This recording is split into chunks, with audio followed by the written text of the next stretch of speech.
So in a short, can y'all hear me okay? Instead of calling it the long subject that's in your agenda, I just called it roadway materials transition. I thought actually it hits the point across pretty well. So what initiated this transition? Well, during the 86th legislative session, Senate Bill 1092 was passed, and they amended the Transportation Code. And specifically, this is the code that talks about how we competitively bid out highway contracts. So not only for improvement of highways, it also is going to include materials for construction and maintenance projects, and now traffic control and safety devices. So to put it simply, the law now requires us to let contracts awarded through the Transportation Code that's going to be awarded by the Transportation Commission for state-let contracts and the district engineer for local-let. So what does this mean? Over the next fiscal year, we're going to change how we purchase materials from the Comptroller Smart Buy system to this Highway Transportation Code process, the RMC/construction CSJ process. We're going to do this slowly over the next fiscal year. It's going to kind of follow when our Smart Buy contracts expire. Just a quick overview of when those contracts expire. For the West, North, and East regions, we actually got 6-month extensions for those in order to get this process fully implemented and feel like we've got things worked out. Otherwise, West was going to be expiring at the end of September. And then the South, we don't need a 6-month extension. Everything should be in place by the time the South regions expires. So what this means for you is that as your expiration dates start coming up, think about those materials you can stockpile and start doing it. And you can stockpile and get material delivered after your expiration date as long as those POs are issued prior to that expiration date. So what materials does this affect?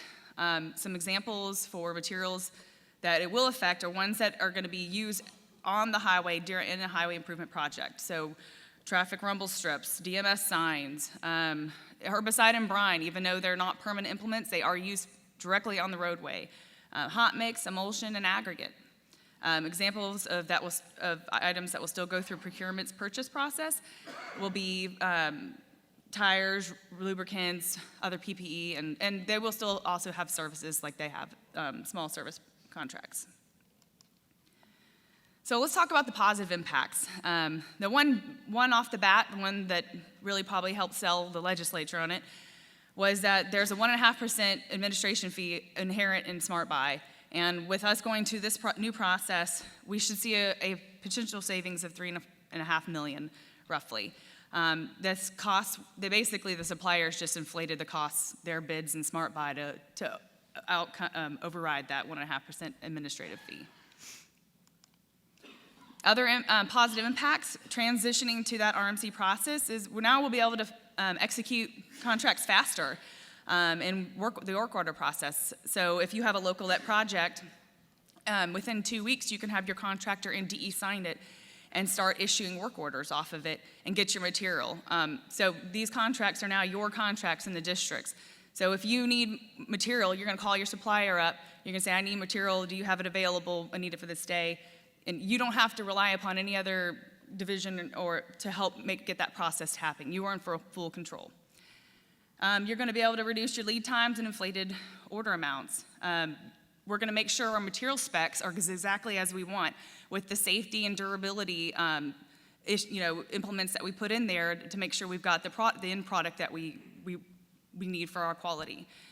We're going to do all these contracts through site manager, so therefore we're going to have a good standardized way to budget our monies across the district and the state. It's going to serve, and the site manager is going to serve for an easy way to track those quantities and back orders and then your remaining balances.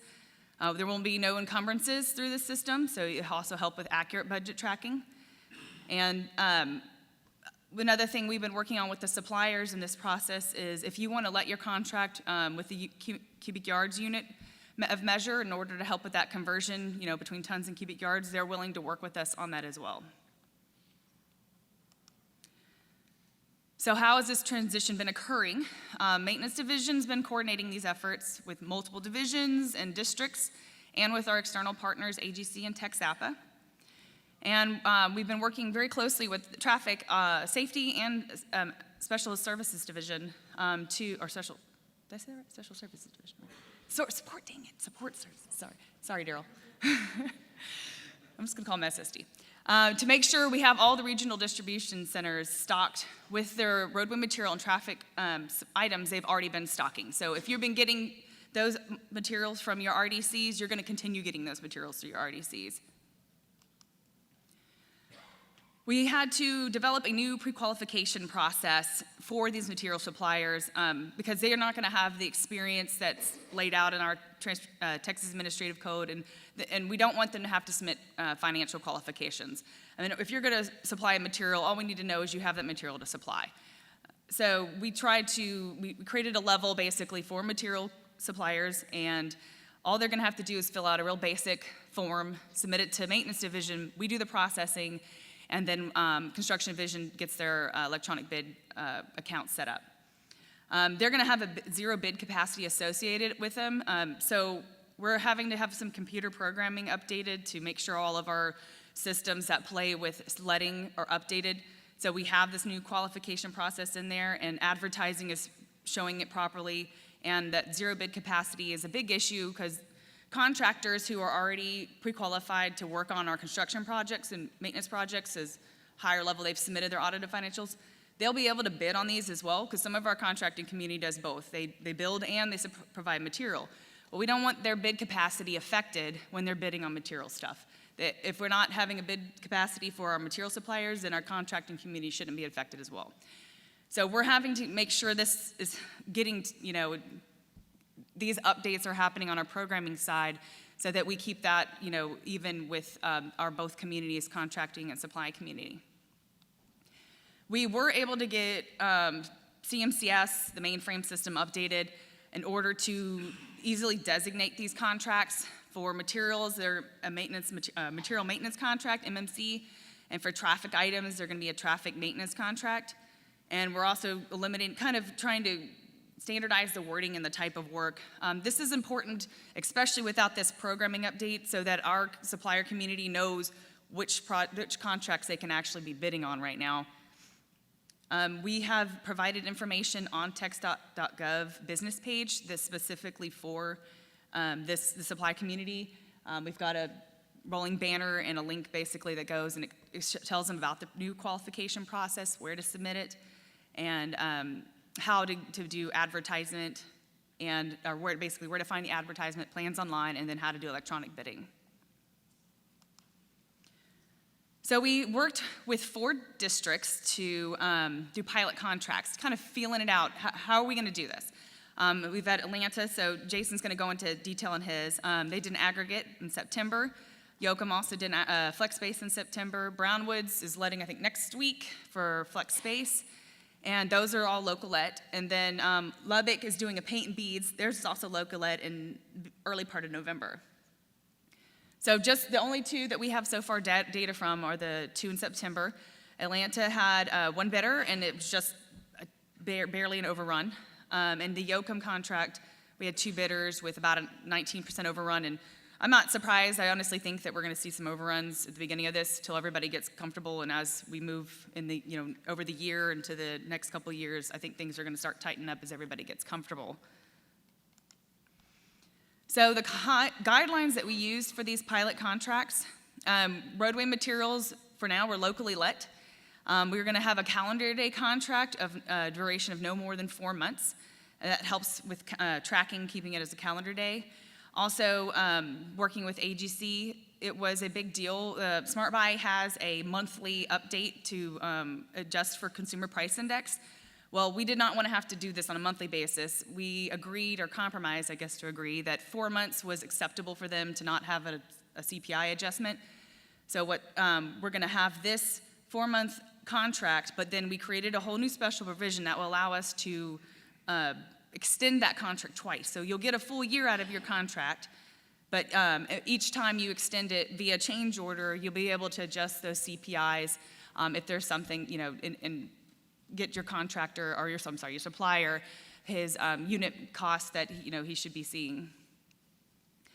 We also, working with MTD, created an 8,000 series for materials only. We wanted to make sure that although the specs are going to follow closely to what our standard specs are, but they're only going to be for material, no labor and equipment. We wanted to make sure that it was pretty obvious that those were only for material. So we have created that 8,000 series to help easily identify those. Again, you'll designate them as an MMC or TMC, and we're going to waive all the projects. So we're waiving pre-qual. So anybody with a bidder's questionnaire, confidential questionnaire, can also bid on these. General notes for these pilots: we had specific delivery locations whenever possible. We recommend it. Did a minimum order. Also, they added liquidated damages in there based on a maximum number of days for delivery. And we had no barricades and traffic control. All that should be already taken care of by your state forces. For the SSD contract, that one's going to be letting actually in November as a state let. It's a division contract, so we have to do state let.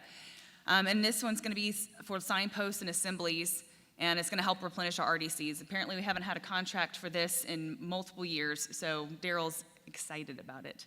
And we have 3 vendors actually qualified now to bid on it in just a month. So the guidelines we use for that, they're going to be a 12-month calendar day.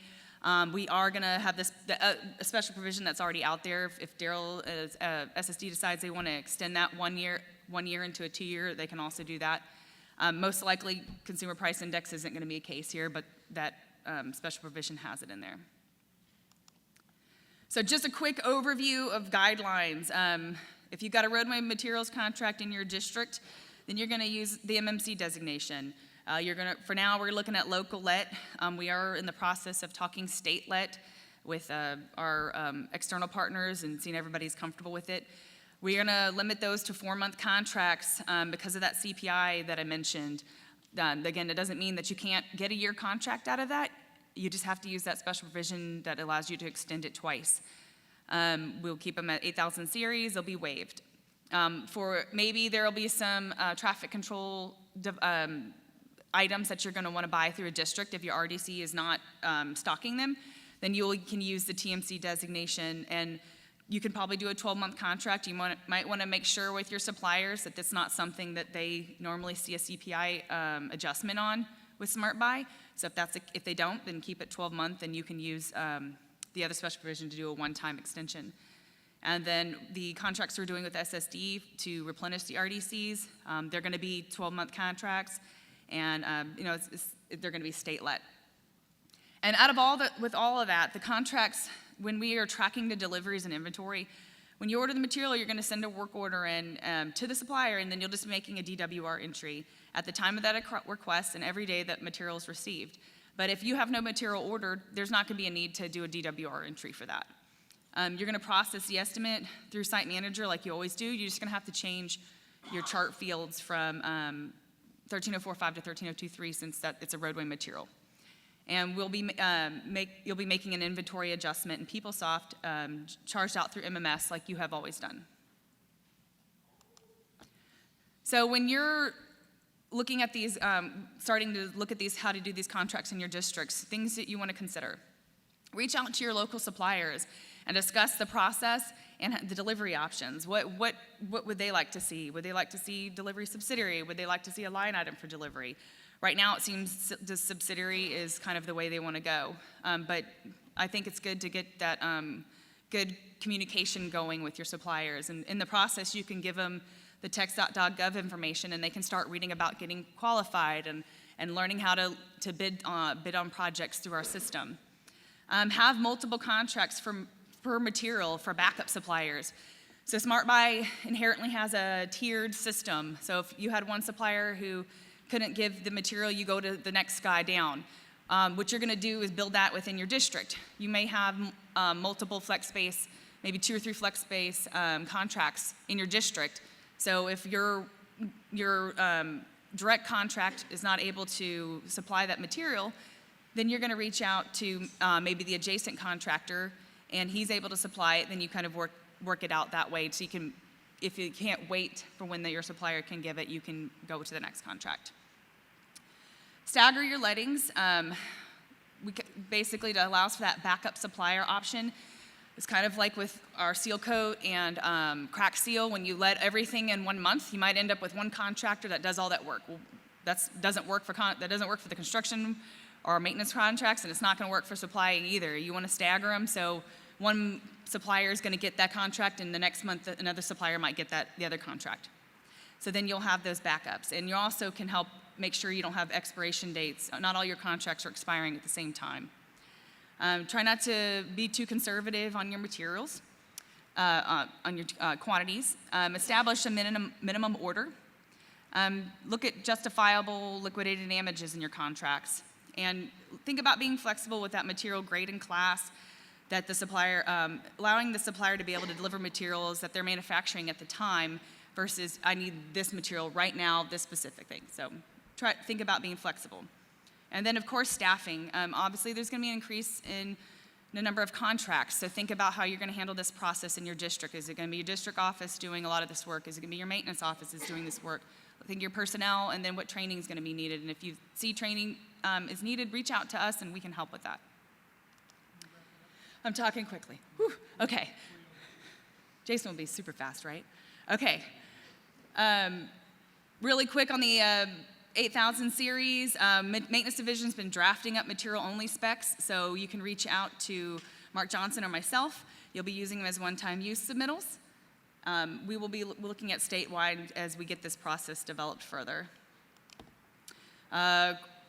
Quick cycle of you're going to look at your one-year plan development. Develop those contracts based on your plan, let multiple contracts, and then you're going to go through doing your work orders and extending the contracts. Okay, so this is one that I'm trying not to be too fast on, but this is our proposed implementation plan, and it's all based upon those expiration dates. So West is going first because they're expiring at the end of March. So we're anticipating starting in January. So that gives 3 months to be staggering out your contracts and getting those materials up and going before your expiration date. You can kind of see the layout we have for all the other regions as well. And just a quick overview of the region's expiration dates and the districts associated. I think everybody probably knows which region they are in. We have been communicating with the suppliers since about July on at least a monthly basis. There is a blast email that we've been sending out that you can subscribe to as well. And we're making sure that at this point, until all the programming gets updated, that every time we have a letting, that we are notifying the suppliers of, go check out these contracts are out for letting this month. So we need to make sure that, that maintenance is notified so we can get that out to the supplier community. Okay, it's Jason's turn.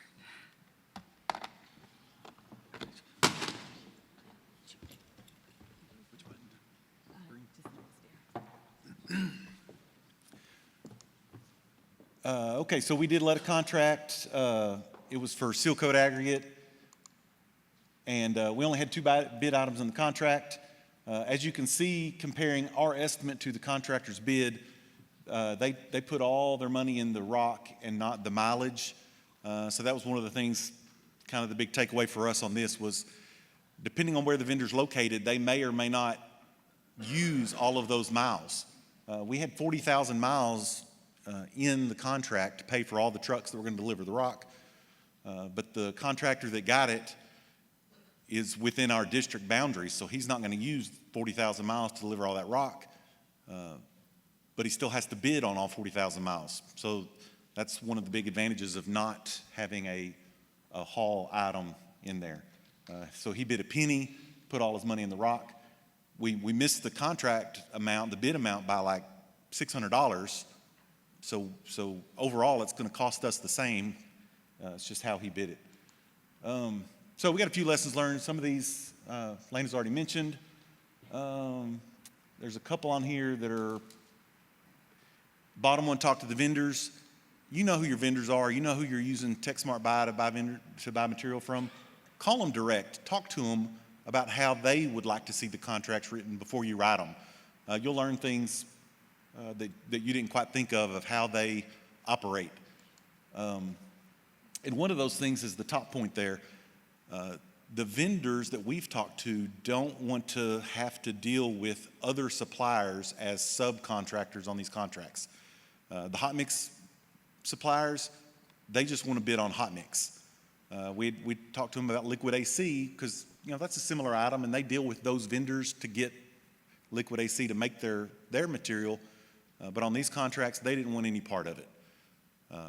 It just complicates their operations. Their business is not set up to have subcontractors on these kind of contracts. So when you group your contracts together, try to, this vendor supplies these materials, so that's a contract. You start adding materials together that brings in multiple vendors, making them bid on something that's not their normal everyday business, and they're not going to like it. Of course, you have to consider, are you doing a district-wide contract? Are you doing a contract per maintenance section? The money's going to play a big factor into that, as well as who the vendors are. Trying to keep them under $300,000. For us, we're going to let a hot mix contract for every maintenance section. They're going to be local let every 4 months. Again, on the mileage, even on our hot mix, we're not giving specific delivery locations because we've got a good idea what roads we're going to work on, but you never know what changes. So we're paying a picked up at the plant price per ton and a delivered price per ton within the boundary of that maintenance section. So I've got a pretty good idea that we're going to end up paying for them delivering it to the furthest point from their plant in that maintenance section, no matter where we're having it delivered. But for now, that's the route we're going to go, which leads to the bottom point is risk. When contractors see risk, they bid money to cover that risk. So anything you can do in the planning, talking to them to eliminate or reduce the risk that they have when they're bidding on these contracts, that's going to help us save money.